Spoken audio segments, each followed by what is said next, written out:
Trump was right. Whoops, here it is. Turns out he was totally right. The utter shamelessness of it is just staggering. Whoever is behind this should be prosecuted to the full extent of the law.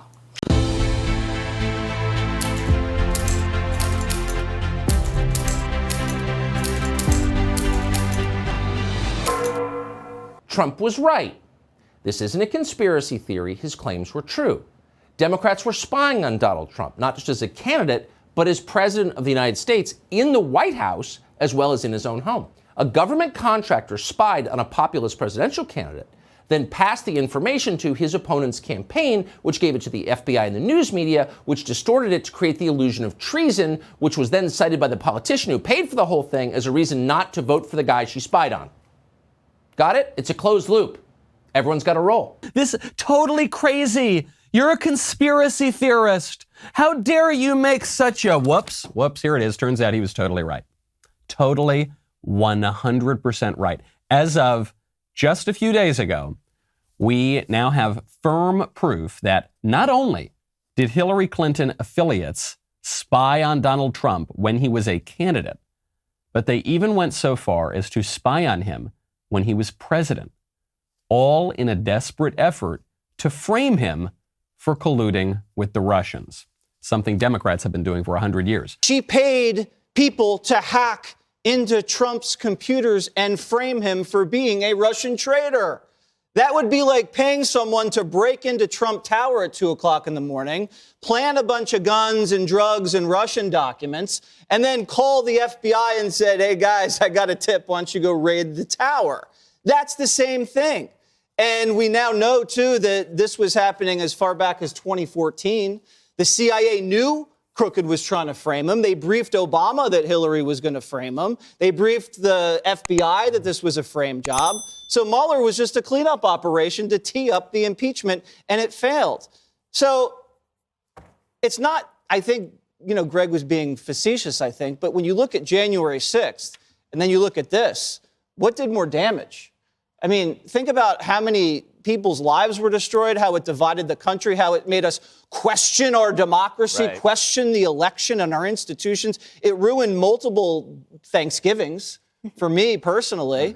And, I think we need to get to the bottom of it. As they say, Greg, big if true. So you can add this to the ever-growing list of things that Donald Trump was right about. You can generally bet that the more hysterical the media becomes about something that Donald Trump claims or said, and the more they mock him over it, the more likely it is that it was right. And this is no different.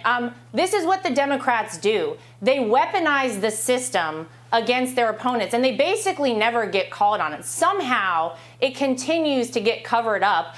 They've been doing it, as you just said, to Donald Trump and our entire family since the day he came down the escalator and announced he was running for president. How many times have we seen them desperately, breathlessly try and take down Donald Trump any way they possibly can, whether through impeachment, this ridiculous Russia collusion hoax, and, they're still continuing to do it. You have the Attorney General of New York right now, Letitia James, continuing to harass our family, Trump Organization employees, etc. So this is nothing new. I am so happy to see this report come out. I think every American should rejoice that people are finally getting called out on this. And my father-in-law is exactly right. Whoever is behind this should be prosecuted to the full extent of the law. So we now know that the Democrats themselves did basically everything they accused Trump of doing. We know that Trump has been proven right on some of his wildest claims, sitting there with Leslie Stahl. Oh no, this is crazy. It's a conspiracy theory. Some of his wildest claims completely correct. Who knows how many more wild claims he will be vindicated on, especially now that we know the difference between a conspiracy theory and the truth is about 6 to 18 months. We know this is one of the most egregious abuses of power in U.S. history. And we know that not only are the Democrats not the responsible and patriotic adults in the room that they've made themselves out to be, but their behavior is somehow even more depraved than their most trenchant critics thought. It is extraordinary. It is an unbelievable overreach, all because his main sin was not colluding with Russia, but by denying Hillary Clinton presidency of the United States. Think of the years that were wasted on this garbage. So now that the truth yet again has come out, and people have already been charged with lying about their role in all of this, you think the media would cover it? Well, of course not.